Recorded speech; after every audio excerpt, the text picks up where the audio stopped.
Hola amigos, hoy vamos a hacer el examen de matemáticas aplicadas a las ciencias sociales propuesto en Canarias en la convocatoria ordinaria de junio del año 2021 para el acceso a la universidad. El primer ejercicio nos dice lo siguiente: una tienda vende quesos de las marcas A, el 35%, B el 38% y C el resto respectivamente, el 2%, el 3% y el 2,5% tienen exceso de sal. Determinar el árbol de probabilidades. Bien, aquí me están dando un espacio muestral formado por quesos y de los cuales se estudian dos situaciones o dos cualidades. La primera es la marca del queso, marcas A, B y C, y la otra cualidad es si tienen o no exceso de sal. Entre ellos son incompatibles, es decir, las marcas entre sí son incompatibles, y si tienen o no tienen exceso de sal también son dos sucesos incompatibles, con lo cual este es el típico ejercicio de probabilidad que se puede hacer por un árbol tal y como me piden en el apartado A, y el árbol sería de la siguiente manera. Bueno, elegimos un queso al azar, puede ocurrir que sea de la marca A, de la marca B o de la marca C. Indico los sucesos A, B y C para indicar las marcas. ¿Con qué probabilidades resulta aquí? Pues el queso de la marca A me dice que es el 35%, entonces es 0,35 de probabilidad. Para la marca B sería 0,38 y me dice que el resto es de la marca C, pero el resto sabemos que aquí esto está cubriendo todo el espacio muestral y por tanto la suma de las probabilidades tiene que ser 1. Si la suma de las probabilidades tiene que ser 1, la marca C tiene una probabilidad igual a 1 menos la suma de estos dos valores, y eso me da 0,27, de tal forma que efectivamente estos tres valores me suman 1. En general, en un diagrama de árbol, las probabilidades de las ramas que convergen en un punto, como es este caso, siempre suman 1. Vamos a la siguiente situación. Ahora estamos en los quesos A, de marca A, y resulta que me dice que el 2% de ellos el 2% tienen exceso de sal, así que le voy a llamar al suceso tener exceso de sal S y al suceso no tener exceso de sal contrario de S, tanto en los de la marca A como los de la marca B como los de la marca C. Y ahora vamos escribiendo las probabilidades. Entonces he dicho que en los de la marca A tienen exceso de sal el 2%, por lo tanto aquí será 0,02. Puedo completar aquí fijaros que son dos ramas que convergen en un punto, aquí será 0,98, que será la diferencia. Tienen exceso de sal los de la marca B el 3%, 0,03, y tienen exceso de sal los de la marca C el 2,5%, será 0,025. Podemos completar los contrarios, 0,98, como os dije antes, aquí sería 0,97 y en este rama sería 0,975. Que es la diferencia siempre a 1. Bueno, una vez que ya tenemos el árbol, que sería el apartado A resuelto, vamos con el apartado B. Calcular la probabilidad de que un queso elegido al azar no tenga exceso de sal. Me están pidiendo la probabilidad del contrario de S.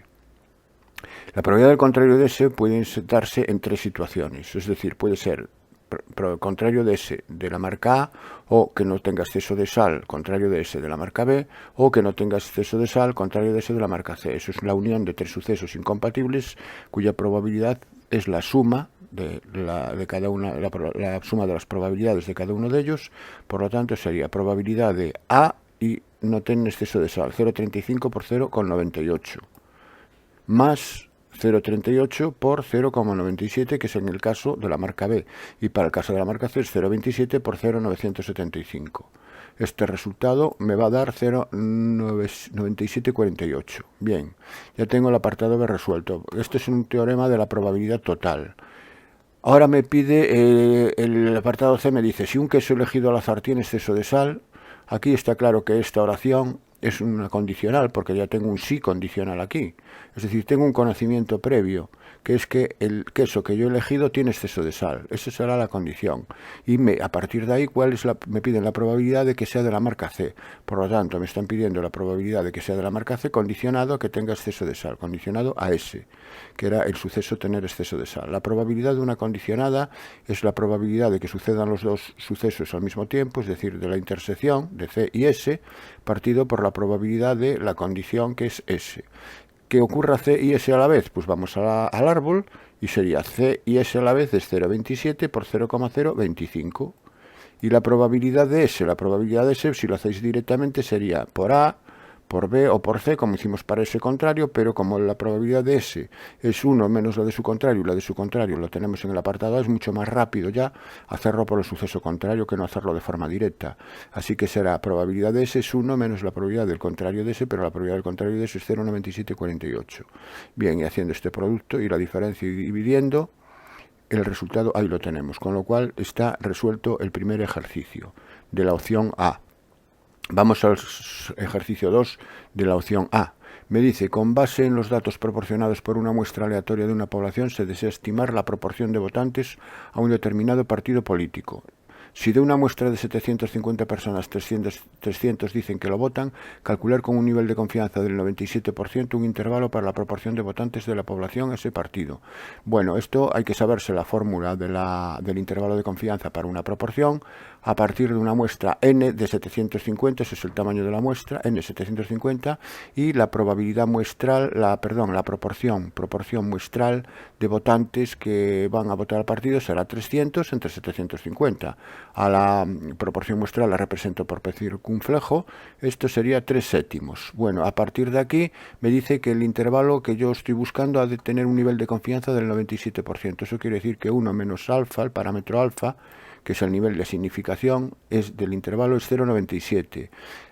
Tengo que buscar el valor z alfa medios que me da, hasta el cual la probabilidad acumulada es de 1 menos alfa medios, es decir, que a partir del 1 menos alfa tengo que obtener 1 menos alfa medios. Yo lo voy a hacer así. De 1 menos alfa igual a 0,97 obtengo alfa, que es la diferencia 1, que es 0,03. Alfa lo divido entre 2, alfa medios es 0,015 y 1 menos alfa medios, que es lo que trato de buscar finalmente, es 0,985.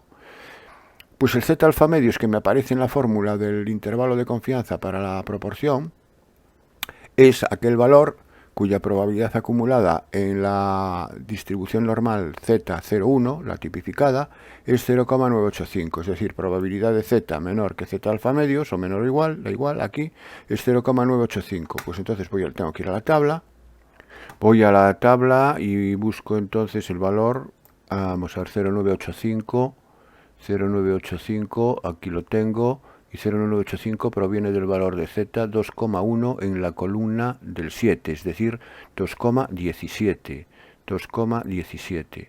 Así que Z alfa medios es 2,17. Una vez que ya tengo el valor de la media, de la proporción muestral, y tengo z alfa medios y tengo n, ya puedo escribir el intervalo de confianza. La fórmula del intervalo de confianza para la proporción muestral aquí la tengo, para la proporción poblacional aquí la tengo, y es sustituir por sus correspondientes valores, es decir, 3 séptimos más 2,17 más menos 2,17 raíz cuadrada de P es 3 séptimos por 4 séptimos, que es 12 séptimos, partido por 700, y hago el 3 séptimos, es el centro del intervalo, y lo que suma y resta es el radio del intervalo. Haciendo la suma y la resta obtengo los extremos del intervalo buscado, que es este que aparece aquí. Vamos con el apartado B. Me dice ahora, si en otra muestra la proporción de votantes ha sido 0,3, es decir, ahora P circunflejo ahora es 0,3 y el error cometido en la estimación ha sido inferior a 0,05 con un nivel de confianza del 99%, calcular el tamaño de dicha muestra. Bien, ahora me están pidiendo el valor de n, es lo que yo ignoro y es lo que me piden. Y me cambia el nivel de confianza. El nivel de confianza ahora es del 99%, es decir, que 1 menos alfa es 0,99. Y el error cometido inferior a 0,05. El error cometido es siempre el radio del intervalo. Así que lo que tenemos que partir, primero vamos a hallar el z alfa medios para esta confianza, para 0,99. Aquí tengo el error máximo cometido, que coincide efectivamente con el radio, que es lo que suma y lo que resta en la fórmula. Bien, entonces 1 menos alfa 0,99, alfa 0,01, alfa medios 0,005 y 1 menos alfa medios 0,995. Vamos a la tabla a buscar entonces qué valor de z se corresponde con este valor de probabilidad acumulado, 0,995. Y 0,995 lo encontramos aquí, entre 0,9949 y 0,9951. Entonces lo ideal es cogerlo entre los dos, es decir, 2,5 en la columna 7 y 2,5 en la columna 8. Entonces sería 2,575. Eso sería el valor ideal para coger. 2,575. Aquí lo tengo, así lo elijo. Si queréis coger 2,57, pues el problema tampoco estaría mal, pero lo estáis cogiendo por defecto, y si cogéis 2,58 lo estaréis cogiendo por exceso. Por eso lo ideal es siempre cogerlo en medio de los dos, ¿no? Bien, una vez que ya tengo Z alfa medios, ahora lo que hago es Z alfa medios, voy a la fórmula del radio, o el error máximo, como queráis, que sería 2,575 raíz cuadrada de 0,3 por 0,7 partido por n, tiene que ser menor que 0,05, que es el valor, que es el error que me dan. Así que tiene que ser inferior. Aquí tengo la expresión. El raíz de n del denominador pasa multiplicando a 0,05, mayor, al escribirlo a la izquierda quedaría mayor que este 0,98726, es el resultado de la raíz de 0,21 por 2,575, y despejo raíz de n. Raíz de n es mayor que 0,98 entre 0,05, que es 19,74, y ahora para quitar la raíz elevo al cuadrado a ambos miembros, y queda n mayor que 389,97. Como n tiene que ser un número entero, pues lo coge el primer valor mayor que 389,97 es 390. Esa sería la solución del problema, es decir, el tamaño de la muestra al de ser mayor o igual que 390 individuos. Bien, pasamos al ejercicio A3. El ayuntamiento de un pueblo ha construido una pista de hielo cuya gráfica está limitada por las rectas x igual a 0, x igual a 50 y igual a 45, y la parábola, bueno, me dan una parábola. Si se mide en metros, apartado A, dibujar la gráfica. Bueno, para dibujar la gráfica, las rectas verticales no tienen ninguna dificultad, son rectas que pasan verticales que pasan por 0 y por 50, una recta horizontal que pasa por 45, que es la recta igual a 45, y una parábola que tiene un máximo, porque la segunda derivada es negativa, y aquí se trata de calcular el máximo de esta parábola, donde está el máximo y donde se corta con los ejes para dibujarla, ¿no? Entonces, el dibujo aquí lo tengo. El cálculo de la parábola lo podemos hacer aparte, pero la parábola me va a salir así. Me va a salir, al derivar igual a 0, me va a salir x igual a 25, que es donde va a tener el máximo, y va a cortar en 0 y en 50. Los puntos de corte de las parábolas, y donde tiene un máximo y un mínimo, pues eso sabéis hacerlo. Aquí tengo las dos rectas verticales, x igual a 0 y x igual a 50, y la recta horizontal y igual a 45. Y esto me limita un recinto cerrado, que es la superficie de la pista de hielo. Esto es la superficie. Y me pide, si se mide en metros, dibujar la gráfica y calcular el volumen de agua de la pista, metros cúbicos, que se necesita para llenar dicha pista, sabiendo que la profundidad del agua es de 7 centímetros. Como me lo da en metros cúbicos, para los centímetros hay que expresarlos en metros, 0,07 metros. Bueno, pues el volumen va a ser el área de la base, que es el área aquí marcada, oscurecida en azul, por la altura del agua, que es la profundidad del agua, es 0,07 metros, así que tengo que hallar esta área.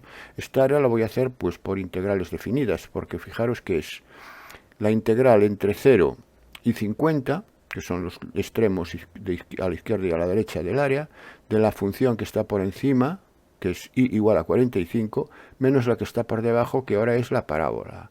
Entonces el área es la integral entre 0 y 50, de la que está por encima, que es 45, menos, y al hacer menos la parábola le cambia aquí el signo a menos a más, por eso es 1, es 1 partido por 125x cuadrado, y menos 2/5 de x. Bueno, esta integral es muy fácil de resolver porque es un polinomio, hacemos la integral indefinida, que la integral de 45 es 45x, más 1 partido por 125, eso permanece que es constante, por la integral de x al cuadrado, que es x al cubo partido por 3, menos 2/5 x al cuadrado partido por 2. Y obtengo esto, ya lo simplifico. ¿Qué he hecho aquí? Pues aquí lo que he hecho es el 45x, lo dejo tal cual, el x al cubo partido por 3 me queda, al multiplicar el 125 por 3 me queda 375, y aquí sería x cuadrado partido por 2, el 2 se va con el 2 y queda 1/5 de x al cuadrado. Bueno, simplificando. Y ahora aplicamos la regla de Barrow, que se trata de evaluar esta expresión en 50 y luego restarle la misma expresión evaluada en 0. Lo que pasa es que al evaluar en 0, como tiene todo x, me va a dar 0. Así que sería solamente evaluar esto en 50. Y al evaluar esto en 50, me da 2083,33 metros cuadrados, porque es una superficie. Como me piden el volumen del agua, tendré que multiplicar la superficie por 0,07 metros, que es la profundidad. Así que el volumen es 2083,33 metros cuadrados por 0,07 metros, que finalmente me da 145,83 metros cúbicos. Eso sería el apartado A. Vamos con el apartado B. El apartado B me dice que el consumo eléctrico mensual para mantener congelada la pista es de 28 kilovatios horas por metro cuadrado, y el precio del kilovatio hora es de 0,13 euros kilovatio hora. Calcular el coste de mantener la pista congelada durante un mes.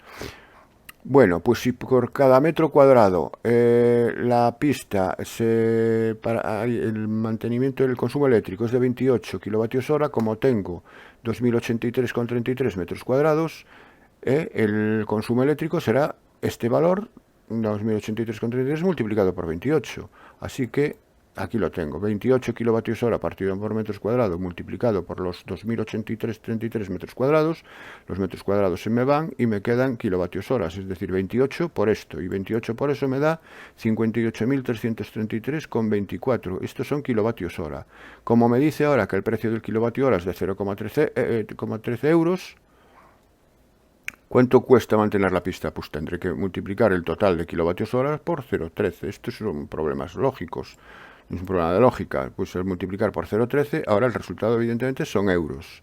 Y son 7.583,32. Eso es lo que cuesta mantener la pista congelada durante un mes. Bien, vamos al apartado C. Me dice el apartado C, aparte del consumo eléctrico, aparte del consumo que hemos visto en el apartado B, la gestión de la pista, mantenimiento, alquiler del terreno, salario de empleados, tiene un coste fijo mensual de 5.000 euros. Un coste de 5.000 euros. Además, hay un coste variable debido a averías, fugas de agua, días de calor. Si se espera que acudan a patinar 600 personas al mes, calcular cuál debe ser el precio de la entrada para cubrir todos los costes mensuales, suponiendo que los costes variables alcanzan un 25% de los costes fijos de gestión. Bien, entonces vamos a ver estos costes a mayores que tiene, aparte de los de consumo eléctrico. Son un coste fijo de 5.000 euros, y al que hay que añadirle el 25% de esos 5.000 euros. Entonces, 5.000 más 25% de 5.000 son el 25% de 5.000, si lo calculáis son 1.250, que sumados con estos 5.000 son 6.250 euros. Esos serían los costes de gestión. Si a los costes de gestión hay que añadirle los costes del consumo eléctrico, el coste total sería los costes de consumo eléctrico más esos 6.250 de gestión, que serían estos en total.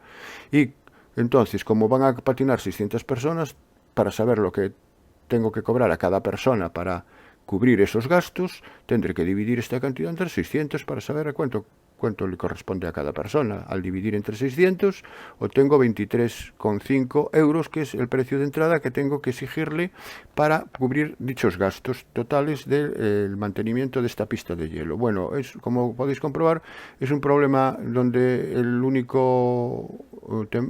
la única concepto que se toma aquí en el temario es la integral definida. Lo demás son problemas simples de multiplicar, dividir, etcétera, ¿no? Bueno, pasamos a la 4, que me dice que una empresa dedicada al comercio del textil desea liquidar 400 camisas y 300 pantalones. Para ello lanza dos ofertas. La oferta A consiste en un lote de una camisa y un pantalón por 30 euros, y la oferta B consiste en un lote de dos camisas y un pantalón que se vende a 40 euros. Hay que ofrecer al menos 40 lotes de la oferta A y al menos 20 lotes de la oferta B.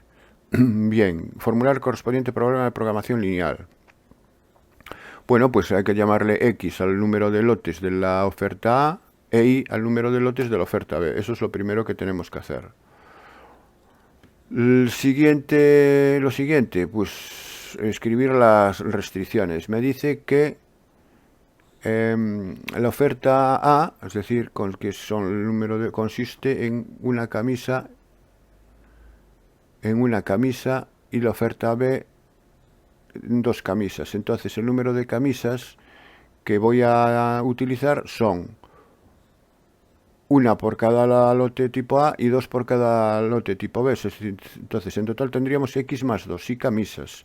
Como tengo 400, no tengo más que 400, x más 2y tendrá que ser menor o igual que 400. Esa es la primera restricción. Al mismo tiempo que voy escribiendo la restricción, voy dibujándola para representar la región factible. Y para dibujarla represento la recta x más 2y igual a 400. La recta x más 2y igual a 400, aquí la tengo. ¿Y qué puntos del plano verifican la desigualdad? Verifican que x más 2y es menor que 400. Igual que 400 son los de la recta, esos ya son los que están sobre la recta, y los que representan los puntos menores que 400 son los que están debajo de la recta. ¿Por qué? Porque si cojo, por ejemplo, un punto cualquiera, por debajo, el 0, 0, vemos que efectivamente 0 más 2 por 0 es menor que 400. Si el punto 0, 0 que está por debajo es solución, todos los que están por debajo van a ser solución. Así que es hacia abajo. El siguiente restricción me dice, voy con los pantalones, la limitación de los pantalones. Me dice que la oferta tipo A tiene un pantalón y la oferta tipo B también un pantalón. Entonces aquí es x más y. Uno por cada lote sería x, en total pantalones x más y. Tiene que ser menor o igual que 300. Aquí lo tengo, la otra restricción. La recta x más y igual a 300, la dibujo, aquí la tengo. Y también los puntos son los que están por debajo, que solapados con los anteriores, me dan los puntos que están dentro de este cuadrilátero irregular que está aquí. Y con los ejes, porque lo limito a los ejes. Lo limito a los ejes porque x e y tienen que ser mayores o igual que 0, porque representan número entero de lotes, número entero, no, por lo menos no negativos, ¿no? Pueden ser 0, pero no negativos. Así que me ciño al primer cuadrante. Esas serían las restricciones triviales que escribiré al final, que son x e y mayor o igual que 0.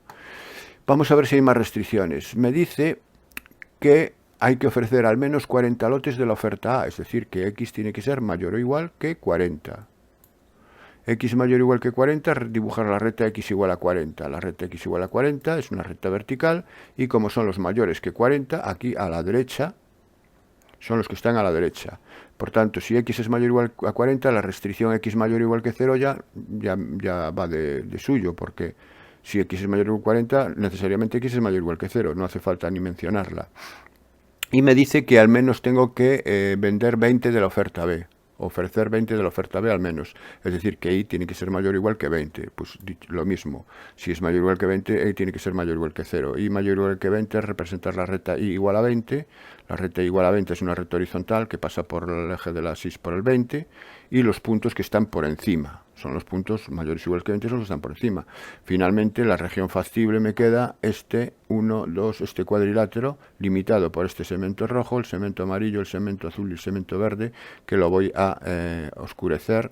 Aquí lo tengo, y indicar los vértices que lo delimitan, que son el C, D, E y F.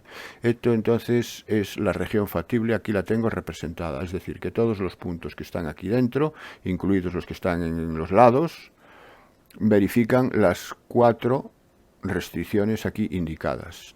Cualquier otro punto que esté fuera de esta región me falla en por lo menos una de ellas. No tiene que fallarme en todas, con que me falle en uno ya no puede ser solución y por tanto va a estar fuera de esta región factible. Bueno, y vamos con el apartado C, que me dice, para maximizar las ganancias, ¿cuántos lotes se deben vender de cada tipo? ¿Y cuál es la ganancia máxima? Bueno, la ganancia, efectivamente, la función ganancia es la que me dice que la oferta A se vende por 30 euros y la oferta B se vende por 40. Entonces, como tengo X lotes de tipo A, será 30x de ganancia para los del tipo A y 40y de ganancia para los del tipo B. Así que la función objetivo es 30x más 40y. Esa función, ¿dónde alcanza el máximo? Bueno, alcanzará el máximo en los problemas de programación lineal, se alcanza el máximo o el mínimo en los vértices de la región factible. Así que lo primero que tenemos que calcular son los vértices de la región factible. Vamos entonces con el vértice C.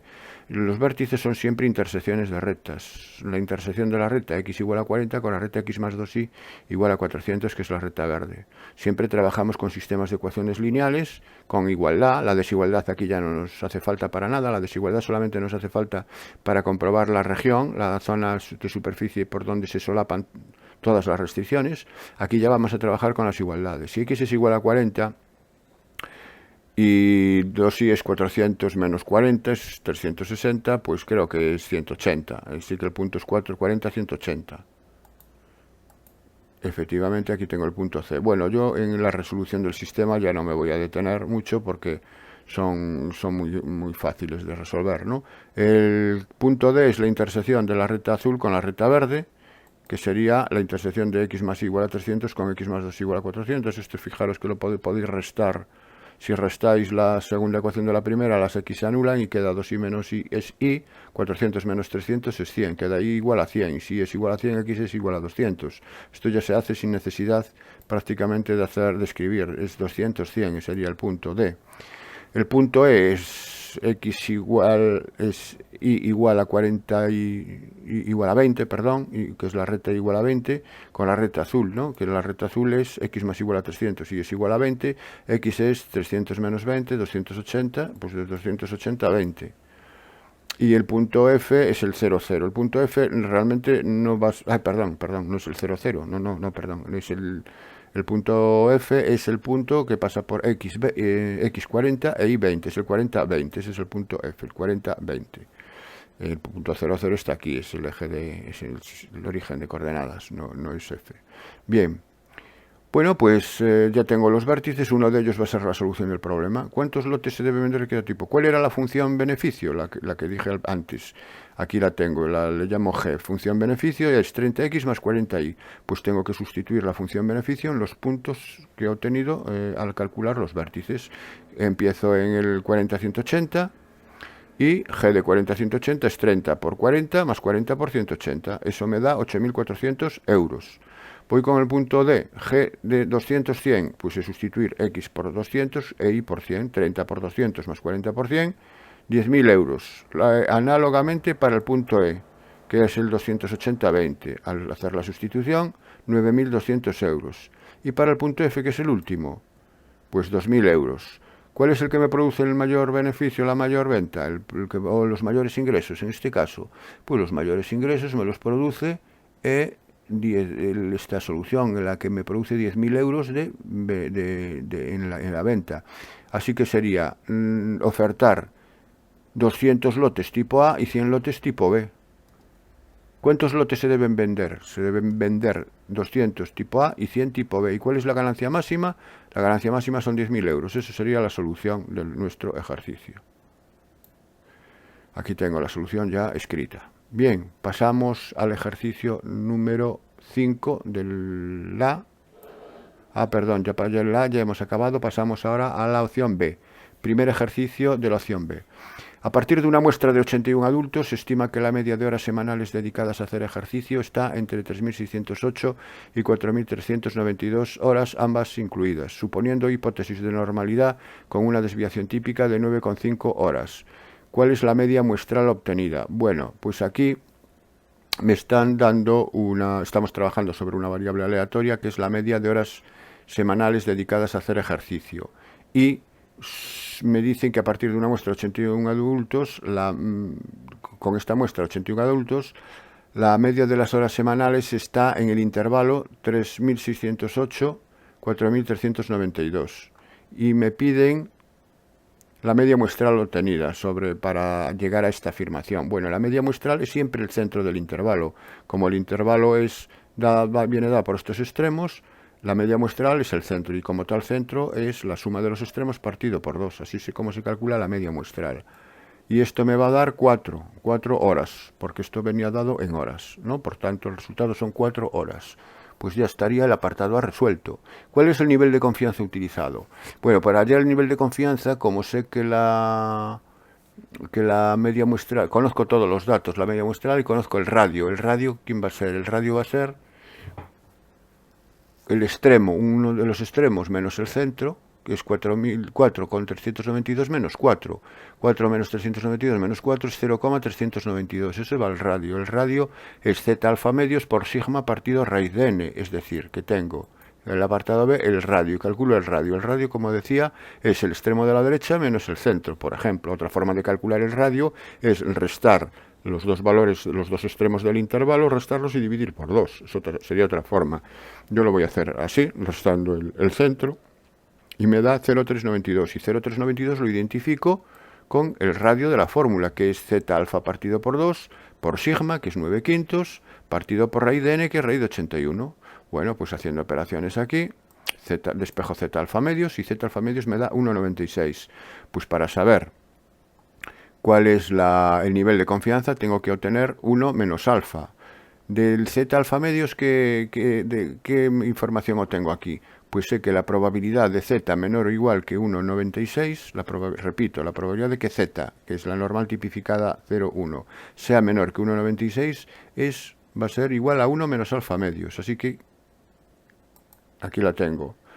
¿Y cuál es la probabilidad de z menor que 1,96? Pues voy a las tablas y busco el 1,96, 1,9 en la columna 6, y la probabilidad es 0,9750.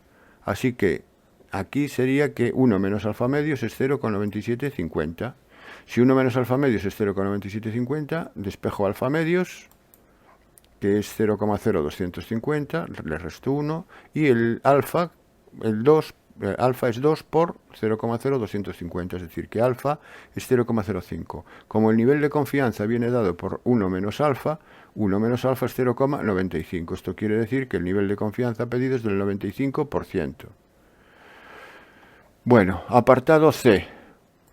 Usando la estimación puntual de la media de horas semanales dedicadas a hacer ejercicio obtenido en el apartado A, es decir, 4 horas, ¿cuál es la probabilidad de que la media de horas semanales dedicadas por 16 adultos a hacer ejercicio sea mayor o igual que 4,1? Bueno, ahora partimos de una muestra de 16. Bien, y entonces me piden la probabilidad de que la media de las horas semanales sea mayor o igual que 4,1. Bueno, pues esa variable, la variable media de horas semanales dedicadas por 16 adultos es x barra 16. Eso va a ser una distribución normal de media 4 y desviación típica 9 quintos partido por raíz de 16. Aquí la tengo. La media de las 16 personas es una distribución normal, de media, la media coincide con la media que teníamos en el apartado A, 4, pero la desviación típica al tratarse de una muestra de tamaño 16 no es sigma partido, no es sigma 9 quintos solamente, es 9 quintos partido por raíz del tamaño de la muestra. Entonces, haciendo esta operación, que es 9 quintos entre 4, me queda una normal de media 4 y desviación típica 0,45. Así que la probabilidad de que x16 sea mayor que 4,1 la tipificamos el 4,1 con respecto a estos datos, a esta media y a esta desviación típica, y me queda 4,1 menos 4 entre 0,45, eso es 0,22. Como los valores de la tabla de la normal tipificada siempre son valores de probabilidad acumulada contados desde la izquierda hasta el punto, tengo que pasar al menor, siempre trabajar sobre menor o menor o igual. Aquí si hacemos el suceso contrario es 1 menos la probabilidad de z menor que 0,22, y la probabilidad de z menor que 0,22, ahora sí es acumulada hasta el 0,22, voy a la tabla y busco el 0,2 en la columna 2. El 0,22, que es el 0,2 en la columna 2, es 0,5871. Pues 0,5871 será la solución que estoy buscando. Al restarle 1, el resultado final es 0,4129, que es la probabilidad pedida. Bueno, pasamos al ejercicio segundo de la opción B. Se ha realizado una encuesta a los 2.000 estudiantes de la universidad sobre su actitud ante, 20.000, perdón, sobre su actitud ante el botellón. De ellos, 13.200 son partidarios y el resto no. Conocida esta cifra, el Vicerrectorado de Cultura va a organizar 100 charlas informativas sobre este tema, a cada una de las cuales asistirán 30 estudiantes de la universidad elegidos al azar. Calcular la proporción de estudiantes partidarios del botellón en la universidad. ¿Cuál es la distribución de probabilidad aproximada de la proporción de estudiantes partidarios del botellón en las charlas? Bueno, pues vamos a hacer lo siguiente. Si he hecho una encuesta a 20.000 estudiantes y a favor del botellón salieron 13.200, pues entonces la proporción de estudiantes partidarios del botellón en la universidad será 13.200 entre 20.000. Así que P circunflejo, que es la proporción de esta muestra, será 0,66, que es ese cociente. A partir de aquí me dicen cuál es la distribución de probabilidad aproximada de la proporción de estudiantes partidarios del botellón en las charlas, en cada charla. Bueno, en las charlas van a asistir ¿cuántos estudiantes? Me dice que 30. Entonces, ahora n es 30. Y la variable proporción de estudiantes, partidarios del botellón en una muestra de tamaño 30, esto hay que sabérselo, sigue una distribución normal de media, la media del que hemos obtenido aquí, 0,66 o P circunflejo, y desviación típica, raíz cuadrada de P por 1 menos P partido por el tamaño de la muestra N, que ahora va a ser 30, porque estamos trabajando, me habla de la proporción de estudiantes del botellón en las charlas, y en las charlas hay 30 estudiantes. Así que vamos a trabajar con una variable que es X normal de media 0,66, que era la media que nos daba la proporción aquí, y la desviación típica es 0,086, que se obtiene realizando esta operación, donde P circunflejo es 0,66 y donde N es 30, repito, N es 30. Bueno, pues entonces en el apartado A me piden cuál es la probabilidad, cuál es la distribución de probabilidad de la proporción de estudiantes. Bueno, pues es esta que tengo aquí, es esta normal. Ahora el apartado B me dice, ha comenzado una de estas charlas. ¿Cuál es la probabilidad de que entre los asistentes haya más de 21 alumnos favorables al botellón? Para que haya más de 21 favorables al botellón, X tiene que ser mayor que 21 partido por 30, porque X representa la proporción de estudiantes. Entonces, lo que me están pidiendo aquí es la probabilidad de que X sea mayor que 21 partido por 30. Es la proporción, no X mayor que 21, sino que X mayor que 21 partido por 30, sobre esta distribución normal. Entonces pasamos de la X a la Z, bueno, 21 partido por 30 es 0,7 y tipifico 0,7. 0,7 con estos parámetros. Sería probabilidad de Z mayor que 0,7 menos 0,66 partido por 0,086. Haciendo esta operación me da mayor que 0,46 y tengo que pasarlo por el contrario para ir a la tabla y buscar el valor de 1 menos 0,46. De 1 menos la probabilidad de Z menor que 0,46. Que es 0,6772. Vamos a comprobarlo. 0,4 en la columna 6. 0,4 en la columna 6 es 0,6772, efectivamente. 0,7772. Le restamos 1 y yo tendría el resultado pedido. Ese sería el resultado del apartado B. Y ahora me dice el apartado C, ¿en cuántas charlas cabe esperar que haya más de 50 y menos de 19 estudiantes partidarios del botellón? Pues lo que voy a calcular es la probabilidad de que en una charla ocurra eso, que sería la probabilidad de X comprendido entre 15 y 19, partido por 30, evidentemente, porque X, repito, representa la proporción. Y una vez obtenida esta probabilidad, que es la probabilidad en una charla, lo multiplicará por el número de charlas que me dice que son 100. Me dice que hay 100 charlas informativas, al multiplicarlo por 100 obtendré el número de charlas esperado, donde hay entre más de 15 y menos de 19 partidarios del botellón. Bueno, pues 15 hago estas operaciones, 15 partido por 30 es 0,5, 19 partido por 30 es 0,633, tipifico con esta media y con esta desviación típica, como hice antes, calculo esos valores, y son valores negativos, donde sería la probabilidad de Z menor que menos 0,31, menos la probabilidad de Z menor que menos 1,86. Como son valores negativos, me queda la probabilidad de Z menor que menos 0,31 es 1, menos la probabilidad de Z menor que 0,31, menos, y luego la de esta sería 1, menos la probabilidad de Z menor que 1,86, que con el menos delante se transforma más, el 1 y el menos 1 se anulan, y queda la probabilidad de Z menor que 0,31, 0,3 en la columna 1, vamos a ver quién es, 0,3 en la columna del 1 es 0,6217, aquí está, menos 0,6217, y la de 1,86 es 1,8 en la columna del 6, 1,8 en la columna del 6 es 0,9686, pues 0,9686, pero sumado al hacer esta diferencia, el resultado final 0,3469. Esta es la probabilidad de que en una charla ocurra eso, de que haya más de 15 y menos de 19 estudiantes partidarios del botellón. Como hay 100 charlas, ¿cuánto cabe esperar? Pues 34,69 por 100. 34,69 por 100, pues sería 34,69. Puedo afirmar que cabe esperar entre 34 y 35. Yo aquí doy el valor, lo doy aproximado por exceso, pues yo digo 35 charlas. El resultado sería eso, es decir, entre 34 y 35. Bueno, pues ese sería el resultado del apartado del ejercicio 2, apartado B. Partimos aquí, evidentemente, de un hecho teórico que hay que dar por válido. Esto se puede demostrar, Lo que pasa que, bueno, ahora la demostración teórica en en la selectividad pues no la voy a hacer. Si estáis muy interesados, pedírmelo en los comentarios. Pasamos al siguiente ejercicio, que es el B3. Me dice la tasa de paro expresada en porcentaje sobre la población en edad de trabajar registrada en cierta región europea durante los últimos 72 trimestres se ha comportado de acuerdo con la siguiente función. Vale, me dan una función definida a trozos, donde en los 35 primeros trimestres la tasa viene dada por una parábola, esto es una parábola, y a partir del trimestre 35 hasta el 72 viene dada por otra parábola distinta. Y me pide que represente gráficamente la función. Para representar gráficamente la función tengo que representar gráficamente dichas parábolas. Y para representar dichas parábolas, pues voy a hacer primero los puntos de corte con los ejes y voy a ver y calcular los puntos de corte con los ejes y los extremos de la parábola, los máximos o los mínimos. Voy con la primera parábola, la de entre 0 y 35.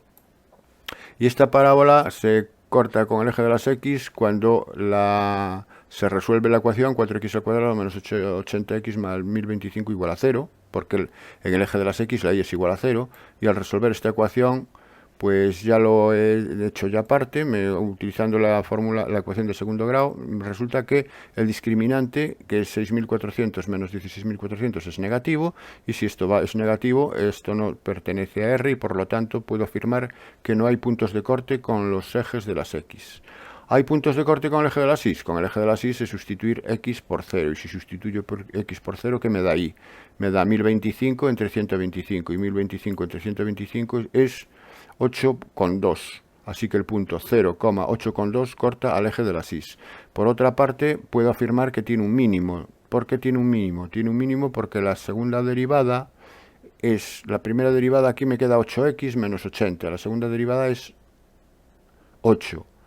Y es partido por 125 y me va a dar positiva. Si es positiva tiene un mínimo, entonces es una parábola que tiene un mínimo y que no corta el eje de los x y corta en el punto 8,2. Como tiene un ¿y dónde tiene el mínimo? Tiene el mínimo en la derivada 8x menos 80, donde se anula en x igual a 10, tiene un mínimo en el 10. Si tomo la imagen del 10 el 10 toma imágenes aquí en esta función, ¿no? Entonces, si x es igual a 10 y lo sustituyo por 10 aquí, me va a dar que y es 5. El 5 se obtiene sustituyendo x por 10 en la primera parábola. Bueno, pues ya tengo todas las características de esta parábola. Hago lo mismo, calculo las características de la siguiente. Para la siguiente también el punto de corte con el eje de las x es resolver una ecuación de segundo grado donde no tiene solución. No va a tener solución, porque el discriminante es negativo.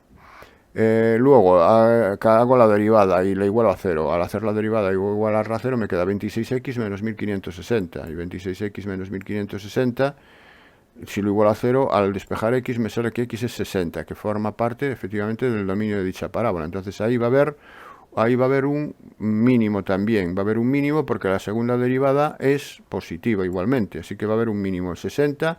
Y ahora, ¿de dónde sale el 12? El 12 sale de sustituir 60 en esa expresión, que es la imagen del 60 en esta parábola. Bueno, pues ya tengo las dos parábolas y ahora me pide que representar gráficamente la función. Ahora la representaré. Si es continua y determinar cuándo es creciente y cuándo es decreciente. Bueno, aquí el crecimiento y el decrecimiento yo lo puedo deducir de cómo son las parábolas. La parábola presenta un mínimo en el 10. Por lo tanto, desde 0 hasta 10, la parábola decrece. Y del 10 al 35, crece. Ahora, llegamos al 35. Tenemos una nueva parábola. Como también la parábola presenta un mínimo, del 35 al 60, decrece. Y del 60 al 72 crece. Eso ya lo podemos deducir de las propias parábolas, ¿no? Entonces puedo afirmar lo siguiente. Primero voy a ver si es continua en 35, antes de hacer la afirmación del crecimiento y del decrecimiento. Para ver si es continua en 35, que es el punto de cambio, para los demás es continua, para los demás puntos es continua, porque son dos ramas de parábola, no tiene ningún problema. La imagen del 35, ¿dónde se toma? Se toma en la segunda parábola, y ya no lo explico, simplemente sustituís 25 por x y hacéis la operación y os va a dar 25. Y ahora calculamos los límites. Límites cuando x tiende a 35 por la izquierda y por la derecha. Cuando x tiende a 35 por la izquierda, hay que sustituir 35 en esta expresión, porque x es menor que 35. Y me va a dar 25. Y cuando lo hago por la derecha, en esta expresión, y me va a dar 25, que eso ya lo vi aquí. Por lo tanto, el límite coincide con la imagen, así que puedo afirmar que la función es continua en 35. El crecimiento es lo que os decía antes. F es continua, bien. Y ahora el crecimiento de 0 a 10 era decreciente y luego lo era también de 35 a 60. Y era creciente de 10 a 35 y de 60 a 72. Eso era por el estudio de las parábolas. Bueno, el dibujo de las gráficas es así. Cogéis dais algún valor si no sabéis. Bueno, teníamos los puntos de corte con el eje de la SIS, o sea que aquí con el eje de la SIS no corta porque el eje de la SIS es x igual a 0 y x igual a 0 no está definido porque aquí la segunda rama, la rama roja, está definida a partir del 35. La rama azul es la primera y la rama roja es la segunda. ¿En qué trimestre alcanzó la tasa de paro mínimo? ¿En qué trimestre? Como hay dos mínimos, uno es el 10 y otro era recordar, uno era 10 y el otro era 60. Pero al calcular las imágenes, para 10 me daba 5 y para 60 me daba creo que 12, no recuerdo, o 11, no recuerdo bien. Entonces, ¿cuál es el más pequeño de los dos? El más pequeño de los dos es 10, así que el mínimo lo alcanza en x igual a 10. Tasa mínima en el trimestre 10. ¿Y cuál es el valor de la tasa de paro mínima? El valor de la tasa de paro mínima entonces es sustituir x por 10 en su imagen, que sería aquí, que era 5. La tasa es el 5%, es el 5%. ¿Cuándo alcanzó el máximo? Pues aquí se ve que el máximo se alcanza en 35. Ya se ve que es un máximo, no es un máximo relativo, pero es un máximo absoluto. Entonces el máximo se alcanza en x igual al trimestre 35. ¿Y qué porcentaje, qué tasa alcanza? Era f de 35, que era el 25%. ¿Cuáles fueron los valores? Ya está. Entonces el mínimo y el máximo ya están. ¿En qué trimestre se superó por primera vez el 10% del paro? ¿En qué trimestre se superó el 10% del paro? Pues tengo que igualar a 10 la función. Lo que pasa es que fijaros en lo siguiente. En x igual a 10, el 10 está aquí en el eje de la SIS. Si trazo la recta x igual a 10, me corta en la rama azul. Entonces sé que va a ser la rama azul, que va a ser la primera, entre 0 y 35 está el resultado. Entre 0 y 35 es donde se supera por primera vez el 10% del paro, porque hasta aquí, hasta este punto de corte, el paro está por debajo del 10.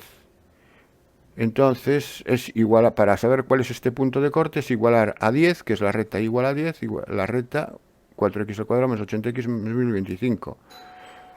Y despejando la x de aquí, hacemos la operación y me queda una ecuación de segundo grado. Esta ecuación de segundo grado tiene dos soluciones, que son 22,5 y menos 2,5. La solución negativa evidentemente no me sirve. Entonces es la 22,5. Eso quiere decir que ¿en qué trimestre se superó por primera vez el 10% de paro? En el trimestre 22,5. Esa sería la solución. Bueno, pasamos al siguiente ejercicio. Me dice que 3 nietos desean hacer un regalo de 60 euros a su abuela y deciden reunir esta cantidad de la siguiente forma. Luis, el mayor, aporta el triple de lo que aportan los otros dos juntos. Carmen aporta 3 euros por cada 2 que aporta Pedro. Plantear el sistema de ecuaciones lineales. Bueno, lo primero que vamos a ver es llamarle x, y z al dinero que aporta Luis, que es el mayor, Carmen y Pedro, ¿no? A ver en qué orden los he denominado. X aporta Luis, Y aporta Carmen y Z aporta Pedro. Bien, con estas tres denominaciones de las incógnitas vamos a ver vamos a escribir las ecuaciones que nos indica el enunciado. Me dice que los 3 nietos tienen que hacer un regalo de 60 euros. Entonces, la primera ecuación es evidente, es x más y más z igual a 60. Y luego me dice que Luis, que es el mayor, es decir, que aporta x, aporta el triple de lo que aportan los otros dos juntos. Es decir, que x es 3 veces lo que aporta Carmen y Pedro, y más z. X es igual a 3 por y más z. X es igual a 3 por Y más Z, esa sería la segunda ecuación. Y la tercera ecuación dice que Carmen aporta 3 euros por cada 2 que aporta Pedro. Bien, esta condición se puede plantear de varias formas. Yo diría que si Carmen aporta 3 euros por cada 2 que aporta Pedro, eso quiere decir que que lo que aporta Carmen, que es Y partido por 3, tiene que ser igual a lo que aporta Pedro, que es Z partido por 2. O lo que es lo mismo que Y igual a 3Z partido por 2. Lo que yo he dicho es que Y partido por 3, el 3 que está multiplicando aquí, puede pasar dividiendo, y entonces quedaría Y partido por 3 igual a Z partido por 2. Es lo mismo, ¿de acuerdo? Bueno, pues entonces tengo estas tres ecuaciones. A partir de estas tres ecuaciones lo que hago es ordenarlas en X y Z y el término independiente a la derecha, y aquí las obtengo, ¿eh? A partir de estas tres hago las operaciones, saco los paréntesis, las ordeno y lo resuelvo por el método de Gauss. Al resolver por el método de Gauss tengo que escribir la matriz ampliada y debajo de los elementos de la diagonal de la matriz principal hacer ceros, es decir, hacer un cero donde está el 1, aquí ya tengo un cero hecho, ya está un trabajo hecho, y aquí de hacer un 0 donde está el 2. Para hacer un 0 donde está el 1, a la fila 2 le resto a la fila 1. Eso es lo primero que voy a hacer. A la fila 2 le resto a la fila 1, y que en la fila 2 se convierte en 1 menos 1, 0, menos 3 menos 1 menos 4, menos 3 menos 1 menos 4, 0 menos 60 menos 60. Lo otro queda como está. Y ahora tengo que hacer un 0 en donde está este 2. Para hacer un 0 donde está este 2, lo que hago es a la fila 3 la multiplico por 2 y le sumo la segunda fila. Es decir, sería 2 fila 3 menos fila 2. 2 fila 3, perdón, menos no, más, porque es 2 por 2, 4, y le tengo que sumar menos 4. No le resto, pues si le resto le sumo un 4, si tengo que hacer un 0 le tengo que restar. Así que me quedaría 2 por 2, 4, menos 4, 0, 2 por menos 3, menos 6, menos 6, menos 4, menos 10, y 2 por 0 es 0, 0 más menos 60, menos 60. Bueno, pues ya tengo el acabado ya de triangulizar la matriz principal, y ahora me queda esta matriz que me genera las siguientes ecuaciones. ¿Qué ecuación me genera la última, que es la más sencilla, que es donde hay más ceros? Es menos 10z igual a menos 60. Si menos 10z es igual a menos 60, z es igual a menos 60 entre menos 10, que es 6. Ahora, si z es 6, subo a la segunda fila, menos 4y menos 4z igual a menos 60. Esto pues sustituyo z por 6 y me queda menos 4 igual a menos 60 más 24, es decir que 4 igual a menos 36 y igual a 9. Y por último me voy a la primera ecuación, x más y más z igual a 60, y si x más y más z es igual a 60, sustituyo y por z por 6 y por 9, y me queda x igual a 60 menos 15, que es 45. Y con esto resuelvo el sistema de ecuaciones. Bueno, y se acabó el examen propuesto en Canarias. Espero que os haya servido de ayuda y os espero en el próximo vídeo.